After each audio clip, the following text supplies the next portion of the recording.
This is such an interesting topic. If I could start a wave of everyone just talking to everybody and pouring into other people and just, give them a smile without expecting anything in return, you'll actually get more in return than you realize. Your journey, what you did, helped you become who you are. If you just do what you love, you won't work a day in your life, because you hear people say both sides of the story, right? Fuck that.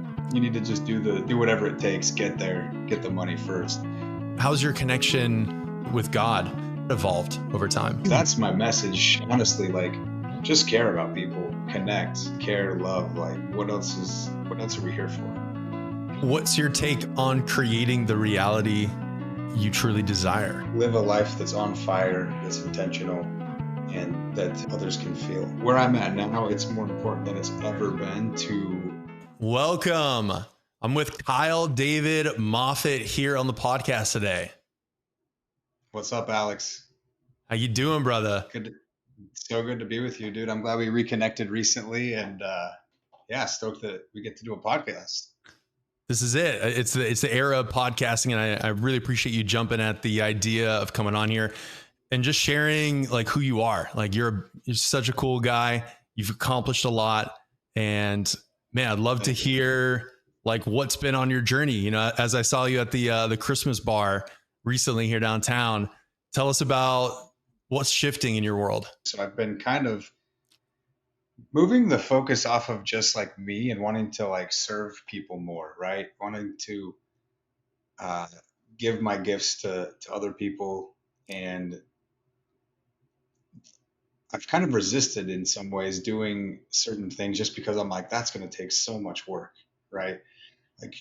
I was a sales trainer and a sales manager and a recruiter for many years. And I was this is tough work.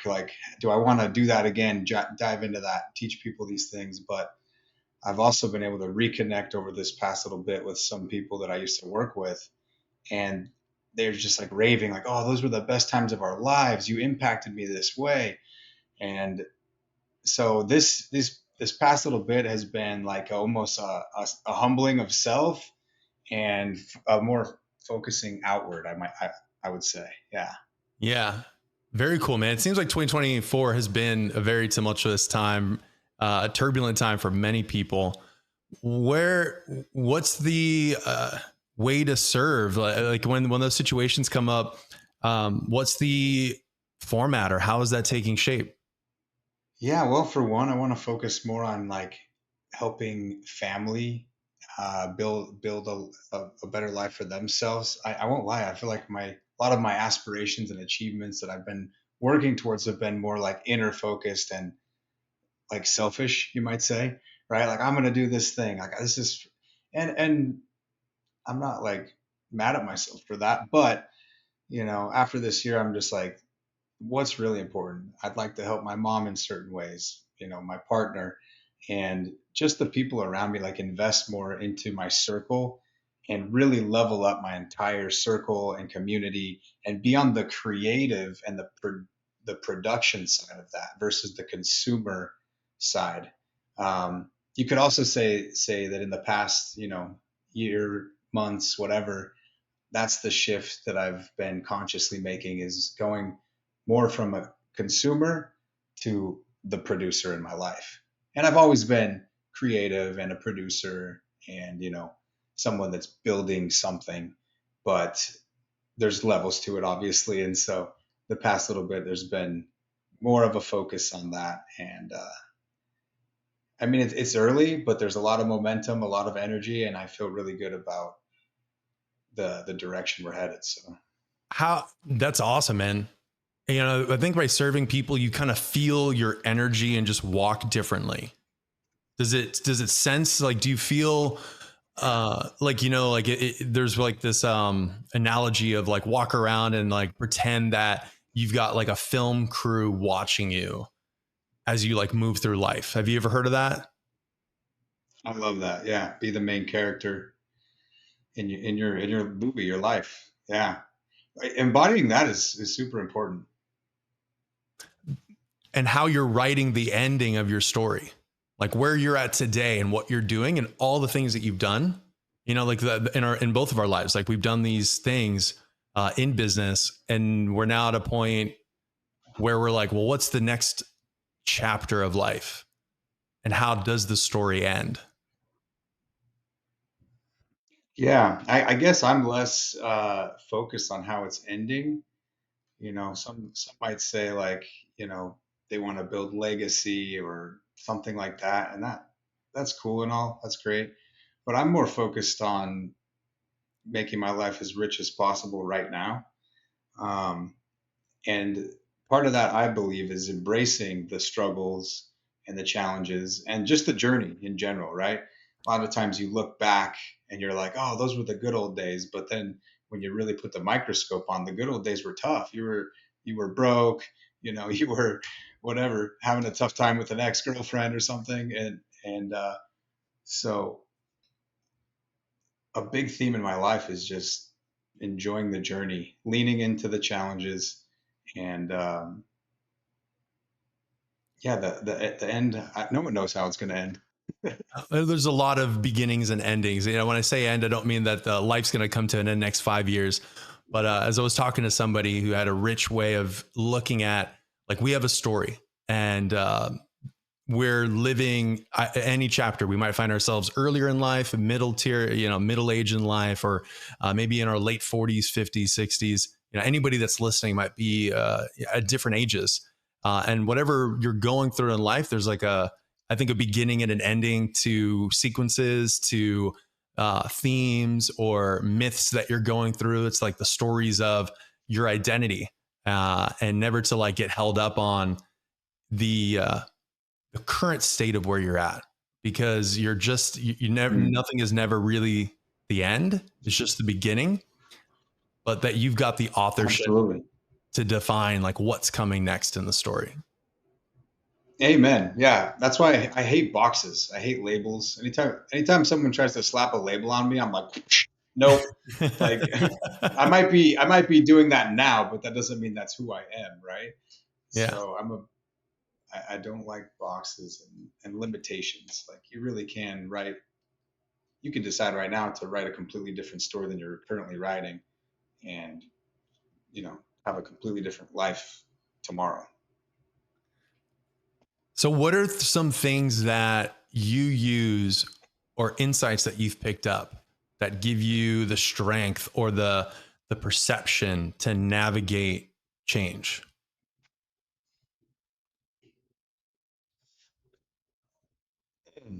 Some insights. I mean, we're always changing. The only constant in life is change. So the sooner we can come to terms with that, the easier life is going to feel. That's part of the game. And I don't know what it was for me necessarily that is. I feel like I adapt pretty well. I'm pretty fluid. When hard things happen, I'm pretty good at rolling with it. Um, I think a lot of it's just come down to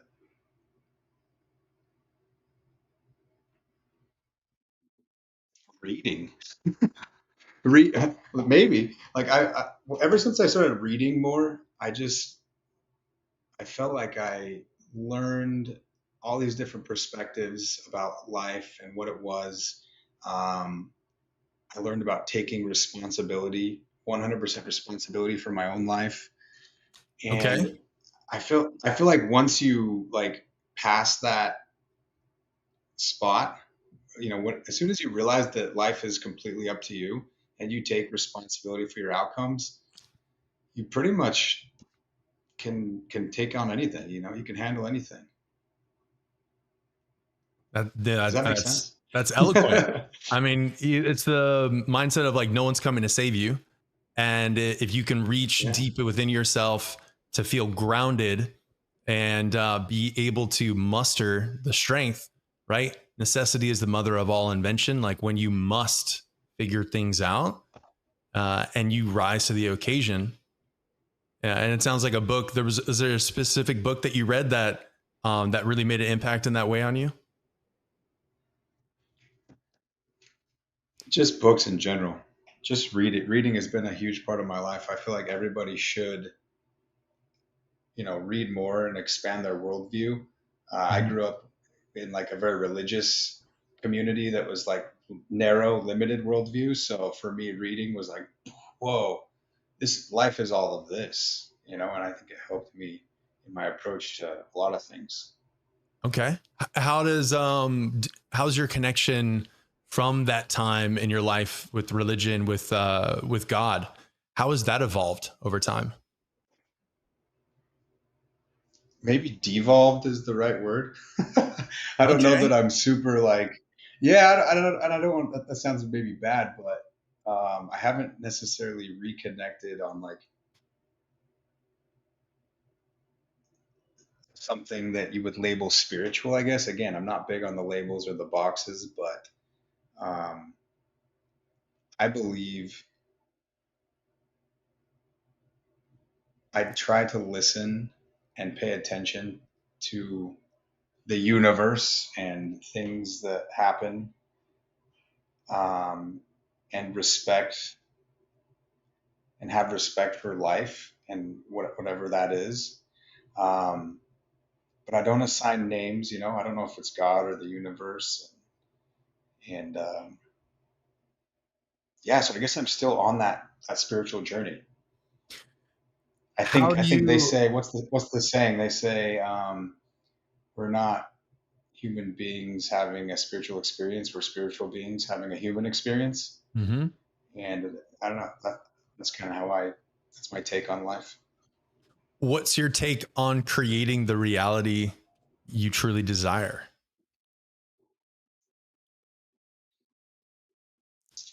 I think we literally can do anything we want, and we're mostly limited by self, by our own limiting beliefs. Um, I mean, for sure, I battle with limiting beliefs all the time, still to this day.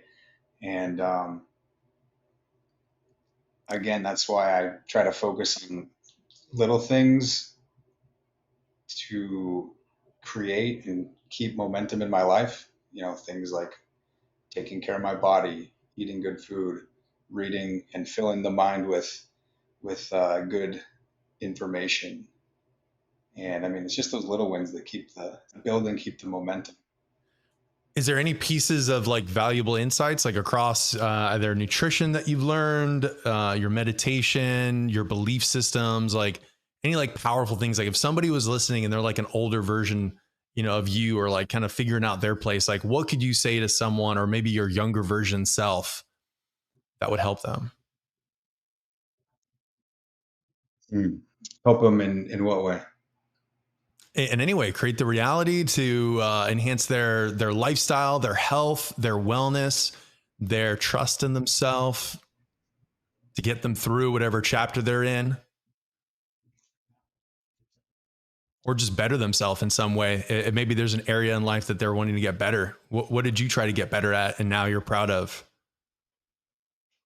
Yeah, I think that's the key is that you're always trying to get better, be your best self.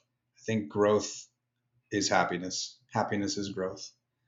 Um, and the sooner that you become okay with failure, like the quicker you can fail and learn and move forward to the next thing. I think that's what gave me a lot of confidence in my life is just like failing and being okay to fail, um, and putting myself in uncomfortable situations. Like it's hard at the time. We all like chase comfort, right? We don't like uncomfortable situations, but those uncomfortable situations are what builds character and levels us up. So I think my advice to my younger self would be like get uncomfortable sooner. Like dive in the deep end sooner. Try everything. Try as much as you can while you're young. Um, and it's never too late to change or pivot either. Mm-hmm. Isn't that all just it's all the journey of finding yourself, the art of being yourself and your personal brand? Yeah, I mean, we're always finding ourselves. You know, it's not. I feel like that's not something we arrive at. It's like, oh, dude, I found myself. Maybe that is like that, and I haven't hit that yet. but I think we're always evolving and becoming the next version of ourselves. So then in a way, like identity is dynamic because we have this evolution of, Correct. our point of perspective, how we act in certain environments, the way we bring our energy to meetings, to going out to places, to meeting new people. And then that's kind of like, what is the response from reality? Like if identity, would you agree that identity is reality, or that reality is your identity, the way you see the world? Yes. Yes. I think the way that you perceive yourself is the way that you will be mirrored, or the way you'll show up in reality. And That's why I think literally you could change your mind right now and be like, I'm going to be this character. And if you truly like committed and believed that you're that character, you could immediately change your life. and how do you describe that? Like, is it a constant kind of like looking at yourself and you like affirm to yourself, or you try to like feel it through your whole body that you're this like new character? You're like either James Bond, or you're an entrepreneur, or you're you're trying to pursue a new craft like DJing. Like now you're like, hey, I feel like I'm a DJ, or I feel like I'm a world class podcaster. Yeah. How would you like Yeah. I advise just think us to do that effectively? to like shift your Yeah. identity, Yeah. just take action. Just do it. And be comfortable, be like okay with sucking. Honestly, I think that's one of my biggest skills is like I'm cool with sucking. I don't care. Like I'll get up on the DJ board and it might sound shitty and some people might even talk bad about me and be like, "Oh, dude, he's not a good DJ." I don't care. Like this is it's my third time. I'm not too hard on myself. And then next time I'm going to get better. And this guy But is I definitely a think good DJ. So if anybody listening, I guess that is yeah, it, right? You just have to be willing to suck at something at first, and to get past that's it. your fear of rejection, your fear of messing up. Yeah, I think that's huge. And then also just the amount of intention that you bring to something, right? Because you could also spend 5 hours preparing for your DJ set, or you could spend 1 hour preparing for your DJ set. And when preparation meets opportunity, that's when luck happens, right? So I think just preparation and then send it. How much time do you try to prepare for like a DJ set? What's the optimal?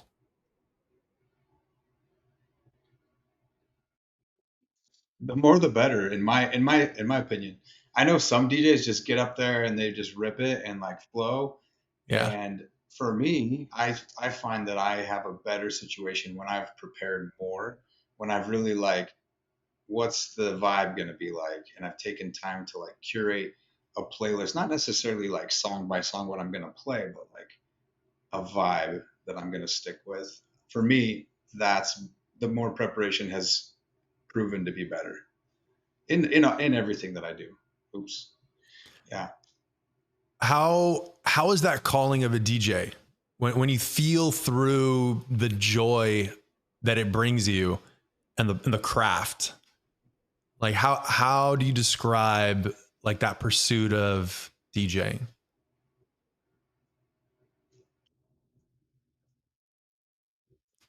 I don't even know if I would say it's like some crazy pursuit of mine. Um, I like to try a lot of things. And if I see something that I'm like, I'm gonna do that, I'll just do it. Like Yeah. and DJing was one of those things. I actually used to play guitar. I started playing guitar when I was like 15, and I would write songs that would sound like Blink 182, you might say. Hmm. And so I've always had this like music outlet, and been creative in that way. And then I just like kind of got into business and I let it go. I just never I like didn't do music for a while. And then I don't even remember what brought me back into it, but I'm like, I'm gonna play music again. and picked it up pretty quick. I mean, within a year, we threw a party, and it was a super big success. And you know, I'm not necessarily on a path to become a professional DJ, but I enjoy doing it, and yeah, and doing it well. Yeah. I think when it's done well and you're like in the moment, it's so cool. Like I've seen you DJ at that Silk party and then also the rooftop here in St. Pete. And, you know, it's almost like the epitome of we're going to jam as like people. It's like the funnest thing where like you're the orchestrator of the beat of the sound and we're all just like shaking to the rhythm and everybody's feeling their bodies and like you've got a cool setup, right? Like it's a very like kind of special occasion. It is really an exciting kind of craft that brings people together in like a mutual like vibration that we all get onto. Yeah, it's special. I mean, music is huge in my life, and to be able to like provide that, curate that Yeah. is so awesome. Like I said, I found myself on the consumer side of that recently, where I was like, why am I on this side of it? Like I could do this better. Why don't I just be on on the creative side of it? And that's really what pushed me to throw that event. And throwing events is not easy, so I've kept it to a minimum, I think. But Yeah. but I do love curating spaces like that. I love bringing people together. Sometimes you don't see people forever, and then boom, there they are, and you're making them dance. And like I Yeah. love for me, connect. It's about connection. I love to connect with everybody. Like if that could be my sole job, and I try to make that like how I make money, right? Like I connect people to opportunities. I connect people to products. I really focus and try to carry myself like as an authentic connector versus like a salesperson, or Mm-hmm. that's how I like to approach everything. Like I want to connect. I want to see you as a person. I think even especially nowadays things get super transactional sometimes. Like someone just needs to collect their commission check or whatever, check the box. And so if we can remind ourselves to see one another and really connect, I think the world will be a better place. You Mm-hmm. know, I think we're all craving that. Really, like you can even more valuable than money is making somebody feel seen. Like we all just want to feel seen. And so if you bring that, that's like one of my gifts, I think, is I make people feel seen. And so it doesn't matter if I make more or less money than them or my status or whatever, ethnicity, none of that. They just see that I see them and they're like, you're my like I'm with you, like I'm on your team, and that Mm-hmm. connection is made just by seeing people without judgment, without uh, expectations. That's powerful, man. Can you describe that superpower? Like what goes on in your mind or in your heart? Like, do you have an intention somehow? Like, how could someone, if they were trying to learn how to be like you doing that?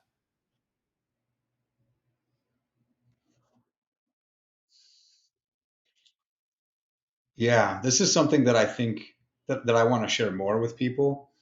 I have before, but like if we would all spend more time connecting with people, literally the world would be a better place. I already said that, but it's just doing it. Like make so I was a missionary for a church I was a part of, right? Mm-hmm. And one of the things that they had us do, because we were supposed to go teach people about the gospel, about God. Uh, and so they would tell us, you need to talk to everybody, like every single person that you see, talk to them and serve them and uplift them and see if you can help them and share the message. And at that time it was religion, which I'm not religious at all anymore, just to be clear. Mm-hmm. But that was such a valuable. I think that's where I picked it up. Was like I'm gonna just connect with everybody and make everybody feel seen around me. And now it's maybe not sharing, God, but it's just just a high five, a smile, whatever. The way you see people light up when they're like, "Whoa, you like said hi to me." Nobody says hi to anybody anymore, or it is rare. Just seeing people light up, that's amazing for me. I mean, I'm the guy in the elevator that's like, everyone's about to not say anything and make it awkward, and I'm like, "How's the day, everybody?" That feels like such a giving energy, like from your heart. I can imagine you having gone through that missionary experience is like a series of drilling where you've repeatedly gone up to strangers and you've Yeah, done so in a way powered by like the holiest energies out there, right? Like I'm like, if you could sell anything, it's kind of like just get out there and sell God, because yeah, that's like, the best thing that you could like spend your energy on. And then you're powered by God because you're just trying to give love and connection, authenticity, right? And healing and wholeness. Like, if I guess mm, if anybody listening, like, I have never thought about the challenge. Like, honestly, that should be like a part of your like training, like mastery of self, is like your journey, what you did that helped you become who you are, is this, period of time when you just went up to everybody, had nothing to take from them. You were just trying to offer the peace of God and love.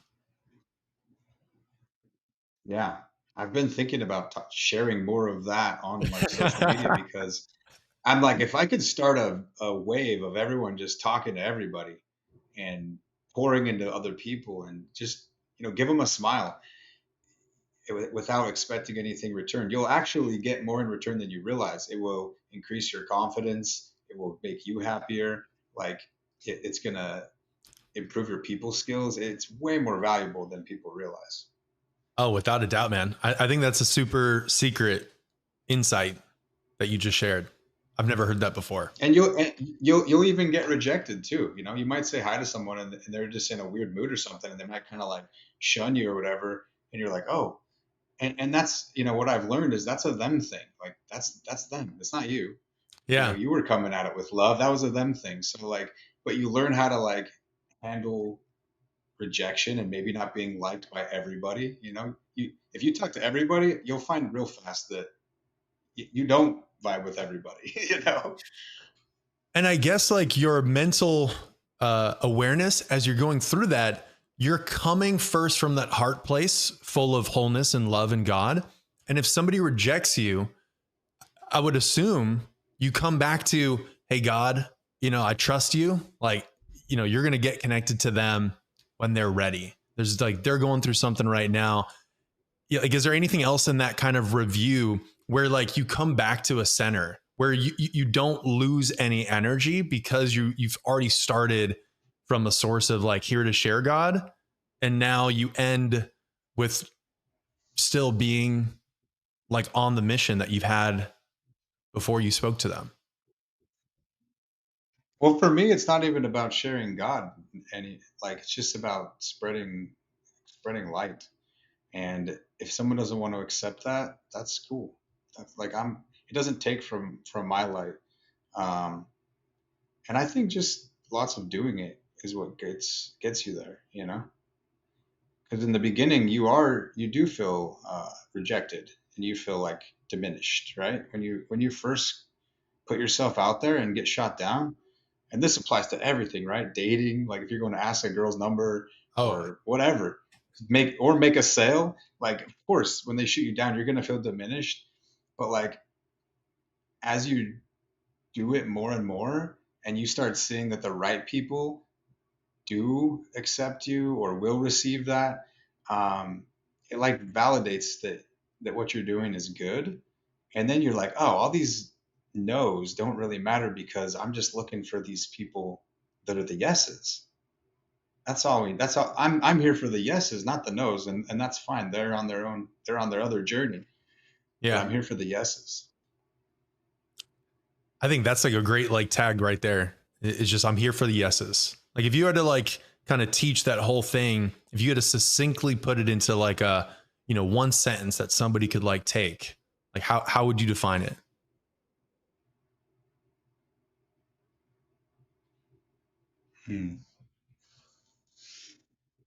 Like the process of talking to everybody. It's the whole thing, like I the would, original source coming from a place of light. Here I'm looking for my yeses. Like you had like this, there's a lot there, but I wonder, can you bring it into like a core message?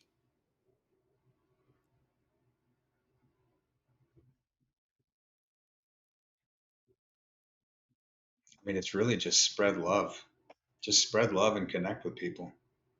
Beautiful. Yeah. And that's what I love doing. And it goes through into all of your interactions, right? It comes to your networking, it comes to your business practice, it comes to the way that you're serving with your time, either the meetings or the videos that you're on or the events that you're going to. It just becomes like your apparatus mundi, the way you operate. Yeah. Yeah. And there, there's things I'm good at, things I'm not good at, but I think that's helped me in a big way in my businesses. People want to work with me. People like the energy I'll bring to an interaction typically. Um, if I'm selling something, people buy from people that they like. People don't know how much people don't care how much you know until they know how much you care, right? And so just like being authentic, actually caring about people has definitely helped me in all my dealings. How do That's you that's my message, honestly. Like, just care about people, connect, care, love. Like, what else are we here for? how do you balance then the time in the day with people that you find yourself maybe not in alignment, like when you do a discovery call and maybe where they're at, they don't represent your ideal client profile or your avatar that you're able to best serve. How do you not get distracted by chasing shiny objects and helping everybody when you really need to focus?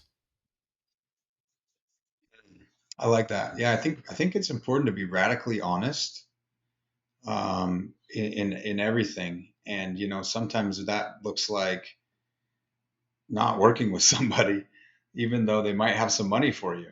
Like sometimes you got to say no to money that you could have because it's not the best fit for them or it's not the best fit for you or both. Um, I think just radical honesty is a good place to operate from.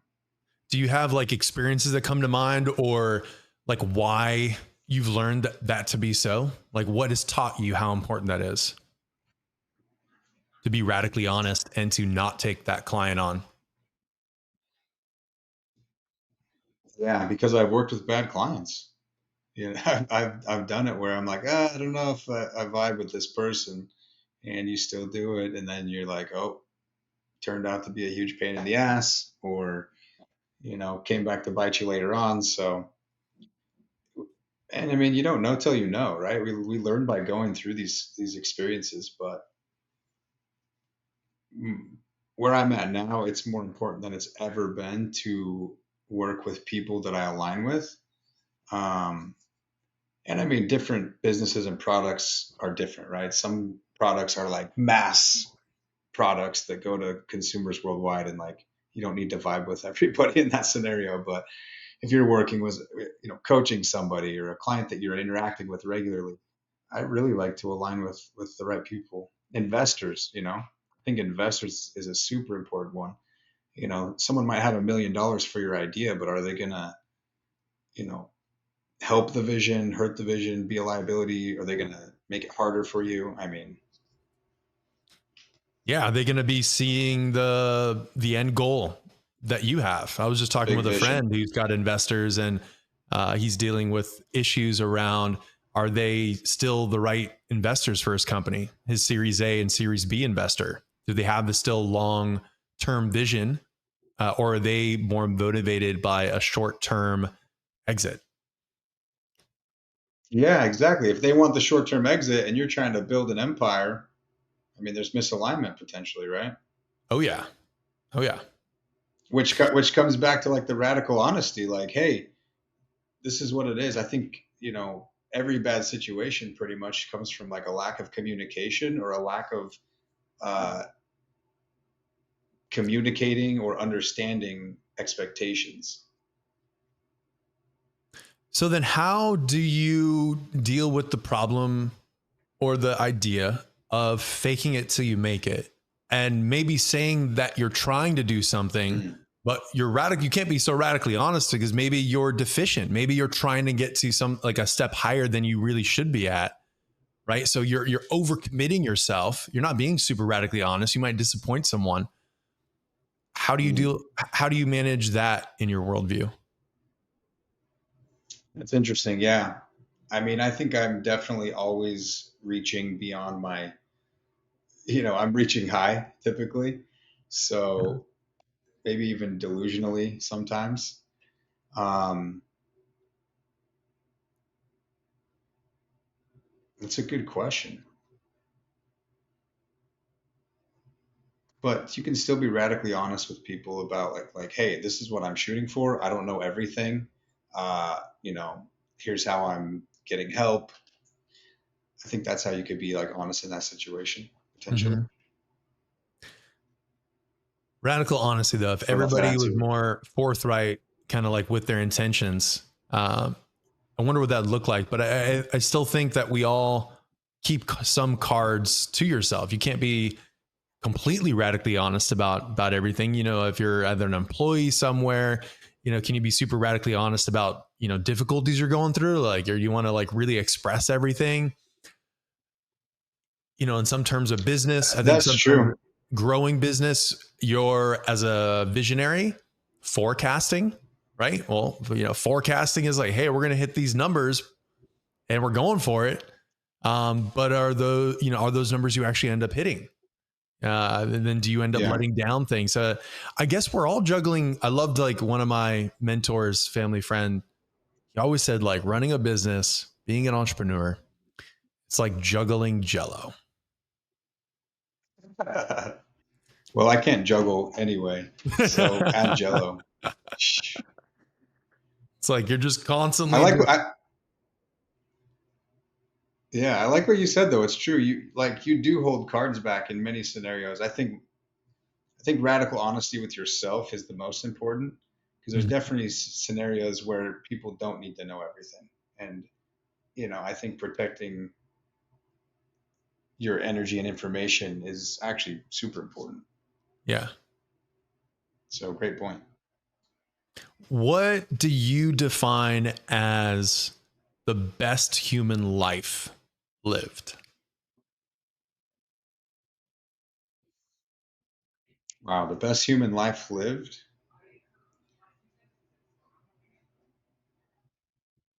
for me,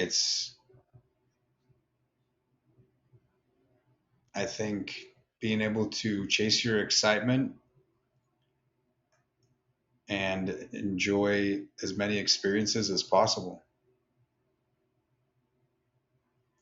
Maybe not as traditional as some people's, worldview of building a family or legacy, but I think I think this is a big world with lots of things to experience. So I like collecting memories and experiences.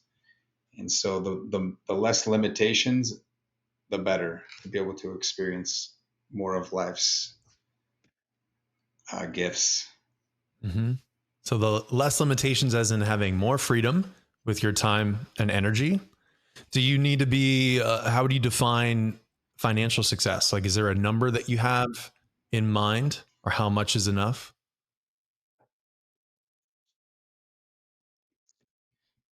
I don't have like a big number. I mean, the bigger the better, right? If like if you can have fuck you money, great. Um, I've been pretty. I think once you pass a couple $100,000 a year, you're pretty stoked. Um, you can make 200, $300,000 a year, travel the world, and have many experiences, right? Maybe you're not flying private, but how important really is that? In the, everyone's trying to like fly private all the time and flex that, but like really, if you make 300,000 and you're traveling the world with people you love, and maybe investing in a few things here and there. I think that could be an amazing, fulfilling life, right? You don't necessarily need a Bugatti. Um, but I also think chasing these bigger things like is fun.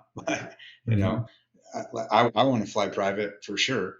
Um, I only have like twice or three times, and after COVID, I was like, dude, now I understand why flying private is a thing. Like, I don't want anybody to be able to tell me what to do. So honestly, I think before COVID, I was like happy with a couple $100,000, like two, 300,000. I'm like, okay, that's pretty good. Like, I'm happy, And then after that, I was like, oh, that I'm still not free enough. Like, I need more freedom. So kind of relit that fire to to go bigger So what for about the me. equation of what's more important? Chase what excites you or what's going to make you the most money?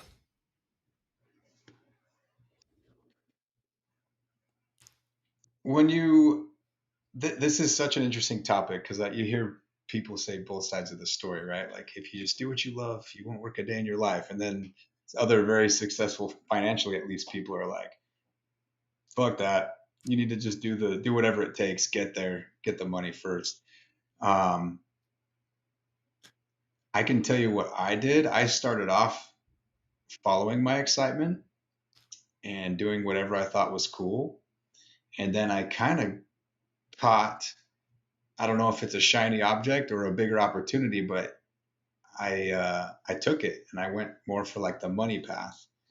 And for me, it's been fun. It's been great. It's provided me a lot of experiences and freedom. And I think at the end of the day, every business or venture or thing you do in life has like the hard things about it, right? Like even if you're like guitar is my passion and you go down that road, that's going to become a job in some way and have challenges. um, or you're like, I'm just going to work for you know this thing that makes all the money, but then you have even more time to go play the guitar later or something. I think there's no right answer, honestly. I think it's whatever you want to do. Mm-hmm. That might not be very helpful, but I don't think I have a definitive answer. I think it can come in waves in life. I think life is really long Yeah. and that there's moments Hmm. where you should chase or you should pursue something that's profitable and get into a business enterprise or maybe do something that's not the most sexiest, become an actor or a musician. But then at the same time, I think there's bandwidth that you should have for your artistic hobbies. And maybe there is a chapter in life where you do pursue that more. Be it you already got a great big bag or you just kind of make enough and then you find a way that you do it long enough until it could sustain you. And then you can do that full time. Yeah, and I think we live in a time now where you can do what you love more so, right? Like you could literally be a golf influencer and make, you know, 5 million, like 10 million, like whatever. You can you really can make the a ton of money doing what you love now. So I think more so now that is a reality for more people. Um, one thing that I think about is sometimes I feel like people who get super into business thinking that then they're eventually going to do the thing that they love down the road, they end up turning themselves like into machines. And then they actually, when they get down the road and they have the money or the potential freedom, they like they can't do it. Like they're too mechanized. So they Mm-hmm. can't even like enjoy not working now. Do you know what I mean? Yeah. Or they can't like have fun or kind of like be childlike, or I don't know. They not able to like let loose. Yeah. So, I mean, that for me, I don't want to be a machine. So maybe that means I'm not going to be like a billionaire, Yeah. but that's okay. Or maybe I will be. Yeah, I think maybe how a billionaire is evolving, and now that looks like you know doing exactly what you love. From people I've read that are really wealthy, like get above 100 million, I, I've heard more and more that it's not that great. Life kind of becomes different. You've got to have like bodyguards walking around you all the time. You're very mechanized in a uh, more Machiavellian's the word. Like you're kind of like, because you're such a large enterprise, you've had to be very shrewd and I think kind of make decisions along the way. And now you have a big kingdom. You've got a moat and a lot to protect and people that want it from you. And I think they lose some freedom of anonymity and like peace in life when you have, you've had to become like a dragon because you've got this treasure, castle filled with gold to protect. Yeah. Yeah. I mean, I've never been famous or like super rich, so I can't. We'll see. We'll see when I get there. Yeah. It'd be exciting to do another interview once you're there, explore it. I can't say I'm definitely not there either, but at least the people I read on like X and different podcasts of people that have like kind of shared like what it's like living that life. It's interesting to hear. Yeah, I like simplicity. Actually, to be honest, whenever I've like accumulated a lot and more stuff and business and systems and processes, I tend to like I don't like it. I don't like all the complexity. Um, and I think it's maybe just me, right? Because actually, if you're better at managing complexity, you can have a bigger life. It's like that's a thing. So some people, I think, like managing that complexity. I kind of like more simplicity. Um, and I think you can really enjoy the finer things in life without as much complexity Mm-hmm. if you do it right. What's if we want to tie this back to personal branding and Mm. creating that in your life and making that a lifestyle, be that, you want to become a personal brand of a billionaire. Um, I think getting the money is just a result of you being so great at a craft of being you that the money would just come. And, you've got to be cranking a high volume audience engagement with some type of product, right? You could become like Mr. Beast, who creates incredible sets and experiences and has wild numbers of viewers, right? And then he gets paid via that mechanism. And then all the downstream, like new ideas that you can create, like the burger business that he got into. I think it was a burger business. So what's Yeah. I don't know, the journey of personal branding? What are you learning about personal branding, or what's been like the latest evolution insights that you've picked up that are making sense and matter to you?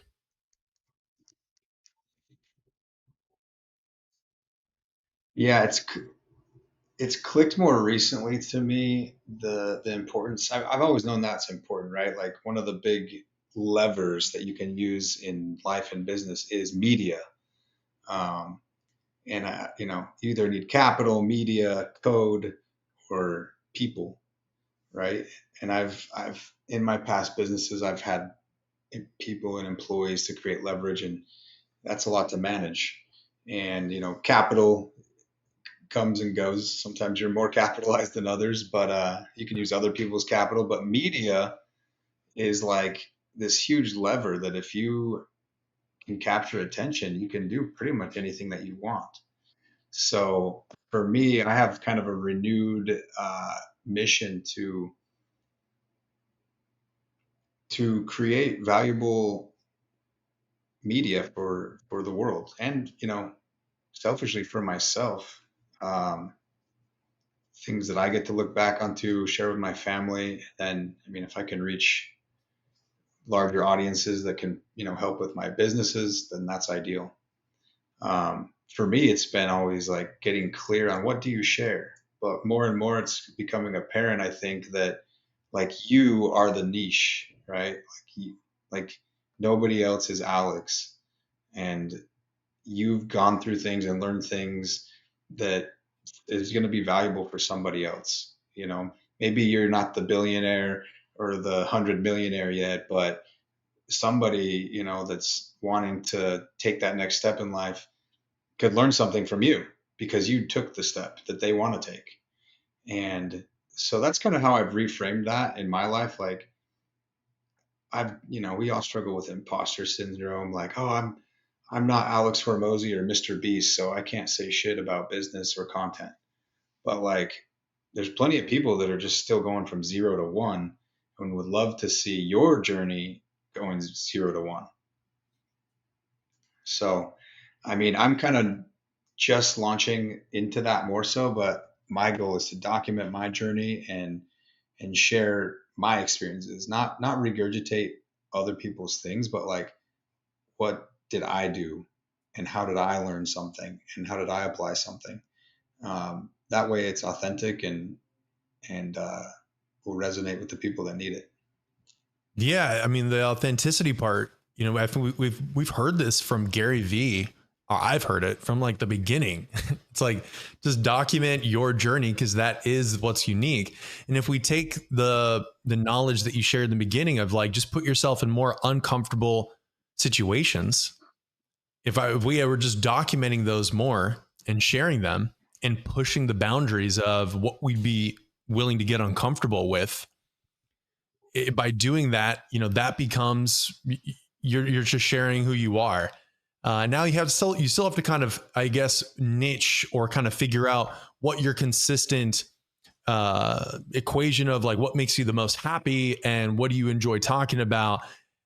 And I personally have found just by like creating content and just doing something over time helps reveal it to you.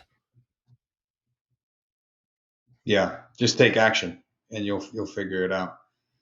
Yeah. I think I try to over plan things. Like, as soon as I get an idea, I'm immediately like 15 years in the future, and I'm like making decisions as if like it's already this thing, and it's like, just chill out, dial it back, just make 5 videos and see what's up. Yeah. What's inspiring you in the videos that you're creating, or is there any creators that you listen to that stand out that you've like pulled a lot of insights from? I mean, I'm a big podcast junkie, so I'm constantly listening to what people are up to. The biggest things that have been resonating lately are just kind of what I just said about like, you are your niche, and just share your authentic self and challenges that you've overcome. I think more recently Dan Coe was somebody that dove into that.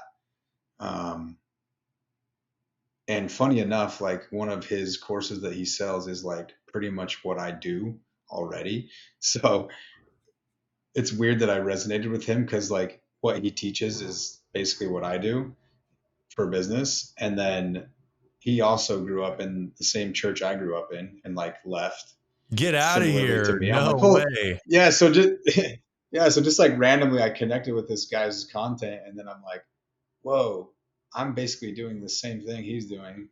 He's just however many steps ahead of me, and then we had all these similarities. It's crazy. I mean, your vibe attracts your tribe, like they said. Yeah, 100% agree, man. That's so, what a crazy coincidence. Have you created any content of you like, you haven't done this, it's almost like you're automatic, but just an observation.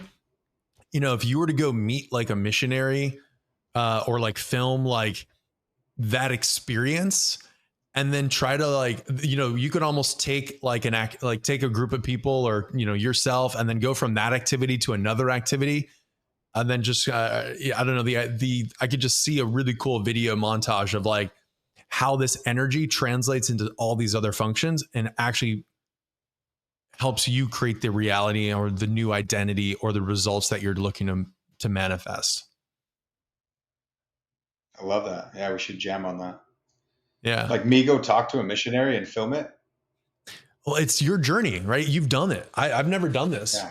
But I imagine like you could interview one, you can kind of get into the mindset of like who they are, why are they doing it, how are they doing it, how is that going to how are they applying it the rest of their life, and then I'm just curious, like, yeah, like what it would be like, taking that energy and then applying it to something else in a way. What's crazy isn't my initial reaction to that is like I'd be like, get out of the church while you still.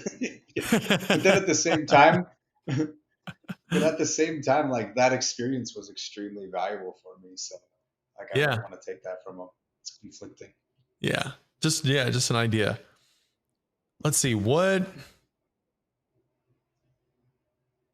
you think about your emotional like regulation, is there any other techniques like meditation or anything that you do like in a morning practice or other aspects like that journey that have helped you become like this better like version, like any other like elements that come to mind?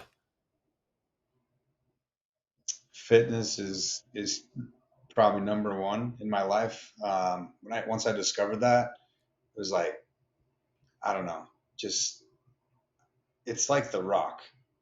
Like if that's good, everything else is kind of good. And when I've been in my hardest times, I I always go to running or the gym, some kind of physical movement. I feel like that is a meditation. So um, I think everybody should be moving their body and sweating and breathing, and that's like step one. Like if you're not sweating, moving, exercising, like you're missing out on a huge life hack. Mm-hmm. Do you play any sports or any like physical like group sports? I haven't in a while. I think most recently I played volleyball when I moved out here to Florida. Beach volleyball was kind of a everyone was doing it, and I got into that for a bit, and then I really fell off. So I haven't been. I've mostly been running and gym, but I think that is important. Yeah, I'm looking for something. So I was thinking of starting some Muay Thai back up. Um, ultimate frisbee is always fun. It's a good way to trick yourself into running like 5 or 10 miles. Mm-hmm. What about pickleball? Dude, I'll pickle it up. Yeah, let's go. You playing pickle? I play it all the time. Yeah. I found it like Dude, a let's year play some ago pickleball. and it has become like my sport that, yeah, I love it so much. Gives you a lot of that same type of, sprinting like you do in Frisbee, ultimate Frisbee. Yep. You get a lot of like court sprints forward and backward. You get to get into this flow state where you're playing and yeah, you're able to experience like how do you relax just enough, but how do you play to win at the same time? And it's all Yep. intuition because the ball is going so fast that you have to kind of really connect with yourself in a way to perform as you start playing better and better and getting more competitive. I love it. Yeah. I guess I found before what's it pickle? Before pickleball even existed, I would play racquetball Mm, at Lifetime Fitness, and that was it's kind of similar, but you could just crank that ball because you're in like an enclosed box. yeah. Um, I feel like pickleball is just like bigger ping pong, which is amazing. You can actually like put some heat on the ball. Yeah. I mean, it's like So I'm tennis. down anytime. Yeah, I'll be ripping those. Let's go. Awesome. No, Sounds like you've been playing, so I might have to like get practice a bit to get on your level, but I'm there for it. that's okay. If you're, willing to come out, we can do some drills. The good thing is with pickleball, you can kind of like within a few hours kind of get the gist of the game and at least kind of Yeah. like know how to play. There's definitely levels to it, when you get more and more months into it. Oh yeah. But you can get the I'll gist probably of go the play. like 2 times and be buying like a carbon fiber paddle. Obviously, man, you got to show up and look the part. Yeah. Awesome. Let's That's see. that, that's how it is with skiing. I'm a big snow skier, and everyone just like wants to have all the gear be as cool as possible. Yeah. Well, yeah. If you're, I've actually never skied or snowboarded in my life, so I haven't done that. Oh, I can dude, imagine the gear is a big investment, but it's like worthwhile because you want to be, like swimming or surfing on those waves, the frozen sea there in style. exactly. Yeah. Yep. Style points count big. Have you like what's it like to do that? When was the last time you were there? Skiing? Yeah. Shoot, I think I took last year off, but I usually go back to Salt Lake City, where I'm from, or Denver, Colorado. I lived out there for 4 years, so have a Okay. bunch of friends there. Nice. So I think, but I took like a year off. We're actually planning a speed riding trip to France here soon, which is where you fly down the ski slopes with a parachute. So Hmm. you're skiing and parachuting, so you can like fly off of jumps or off a cliff. Yeah. So that's on the radar. Gonna plan a trip to do that, and yeah, I like adventure stuff like that. Well, that sounds like some wild Red Bull adrenaline rush activity. Yeah, yeah. I mean, we're talking about sports. I've definitely been more of like an action sports person. You Yeah. know, skiing, wakeboarding, dirt bikes, motorcycles, all that, cars. Is there anything when you play sports, like how do you describe your mentality? You know, is there any hacks there, like the way you approach the game that's different? I was thinking about this the other day, and I kind of, I'm really just having fun, to be honest. I'm very there for the smiles in most cases. Like I am competitive, and I want to win. Um, but I was actually thinking of a friend that I have, and I'm like, that dude wants to win more than anybody I know, and he does, like every time. And I was kind of thinking, like, I wish I had a little bit more of that because, like, I'm just having a good time usually. Like, I mean, I'm competing, and we're gonna win, Hmm. but I'm also like, I'm just having a good time. If I lose, I'll be okay. Yeah. So is he like, you could just feel like he's more like tight, like he's very like, is there like an energy about him that you pick up on? Like, how do you describe really like trying to compete?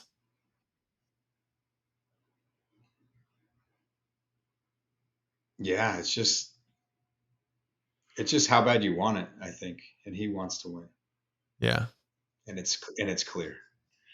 How competitive are you typically? I mean, I guess we're gonna find out in pickleball. I can get pretty competitive. It's an interesting like, you know, if you get on the court and just wanting to have fun, it's much different when you like are serious. Like when you're serious, you know, your body's kind of like really projecting focus, and you also want to be kind of relaxed. Like you don't want to be too tight. So you want to have this like nice kind of balance in your breath. And you know, I think there's like different techniques of visualization. There's, you know, feeling like more powerful. There's a lot of like mental game that you can, you know, bring your affirmations in to be able to like direct and stay focused, but also letting go. Right. There's the other side of when you let go, but you have like your heart entertained or you are entertained, but you're still playing to win and you're on the offensive. I think some magical like moments can come out where your performance is impeccable and it surprises you of like, you know, how you get into like a flow. Yeah, that I love that you bring that up. That's really something that I think we're all trying to access as much as possible, right? That flow state. Is there anything that you do like where you know it's going to get you into that flow state? To get into the flow state, it's a combination of being more relaxed than my opponent that I'm playing against, and breathing kind of the full body and having a very strong intention that like I'm here to win. Yeah. Yeah, I'll also play them to the level of my opponent, I think. So like if somebody's there for fun and they're kind of like whatever, then I'll be whatever. But if, for example, if they spike a heater, okay, it's on. Yeah. I'll, you I'll also shut that down real quick. you also got to watch out because like if you play at the courts and like, you know, like a team comes on, you kind of like take your gas off the pedal and you start playing differently, Mm. you almost start getting a little like different energy than when like a good team comes on next. If you win that game, you almost have to like kind of recalibrate yourself. Ooh, that's a good point. Yeah, maybe don't dim your light just because the other one sucks. Yeah, because a good opponent's coming up and you want to like maintain your focus. So just destroy them, like obliterate. Get on the court and play. Unless you're like really going for the whole day to, I think, just have fun. But it's also, you got to go to the courts where like that's acceptable and people are there to play to win. What about this? Just to cross over, like in the relationship world, in your relationship, how do you kind of balance the energy, or what have been some like insights that you have learned over time? What do you mean as far as balancing the energy in the relationship?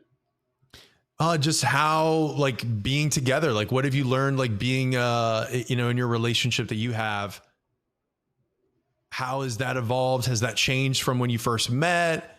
Your connection, any like relationship insights or things you've learned on like how to be like a better partner? Hmm. Yeah, relationships. I'm not a relationship expert. I'm just going to preface anything that I'm about to say. But I do love my relationship. We've been together a few years, and I think the most important thing for me is keeping my mission at the forefront, and making sure that like my partner's aligned with where I'm trying to go and where I'm headed. Um, it it sounds bad, but like my mission is number one, and my relationship is number two. And every time I say that, my girl's like, "Hey," but like she knows that that's why she loves me and why she's attracted to me, because I'm going here, and that's like as soon as you give, in my opinion, if you give a girl your whole everything and like it's all about her, you lost her. Mm-hmm. They'll never admit that, but like they're attracted to men who are on their mission, creating, doing things. As soon as they're number one, yeah, they're gonna lose interest. And I it's, like a lot of space in my relationship, so like I'll take trips by myself. I'll send her on a trip by herself, or like with we do things separately as well, and I think it's super healthy. good. Because In when you live together, even you're like so in each other's energy, you really do become one. You kind of like Oh lose yeah, yourself. you guys live together And too. yeah, yes, and I think there's that could be a good thing to become one and be that unit. But I very much value like my my space and my own identity, and so that's how I manage it. I manage a little bit more space in the relationship. Mm-hmm. Um, not, I mean, we're together a lot, to be honest, lately, especially, but Yeah. Yeah, I think it's important to have some balance, right? You're supposed to be like two independent flames that when you come together, you form one giant flame and you're vibrating and you're energizing each other.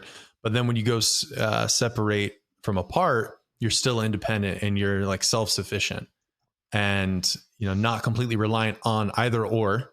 But as a man, kind of on your mission, being the one that is forward, looking or creating like this big kind of business enterprise, especially if you come from like being an entrepreneur. I think that's attractive to a type of girl, and that she really admires and respects you as that kind of founder, entrepreneur, businessman, right? Whatever that is, and that she looks up to you. And I think that there's like a powerful, subtle dynamic there that helps the communication and the bond and connection between the two. yeah, no doubt. Yeah, and honestly, she's seen me at some of my best and some of my worst. So she's still here. That's awesome, man. I mean, Are life you single? life is Are you turbulent. dating somebody? Right now, I am single. Okay. Yeah, Dangerous out here in St. Pete. it's a jungle. Yeah. So, man, we've covered a lot of topics. It's really cool to, I guess, feel the servant energy, which I felt already from you, but it's cool to like hear you articulate it. and how that kind of came about from like your journey. Like, and you said you grew up in Utah, Yeah. Yep. Utah, Salt Lake City. Salt Lake City. Nice, man. Yeah, and thanks for having me on here, bro. I haven't done a podcast in a long time, so maybe it's all over the place, but happy to jam with you anytime. Dude, this has been awesome. I've loved talking and hearing your journey. And there's a lot of jewels, little like secret insights that we have covered along the way. Is there anything you want to share as a kind of final closing, or how somebody maybe can reach out to you or find you? Um, yeah, I mean, you can find me anywhere on Instagram, YouTube. I'm the Kyle David, and I think I would love to chat with anybody that sees this. I love connecting, like I mentioned. I think that's what I would leave with everybody is just see people, connect.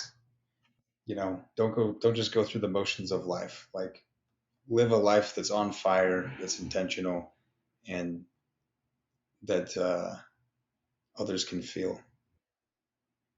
Spread the love. Spread the love. That's awesome, man. Kyle David, dude, thanks for coming on the podcast. Thanks for having me, bro. We'll do it again soon.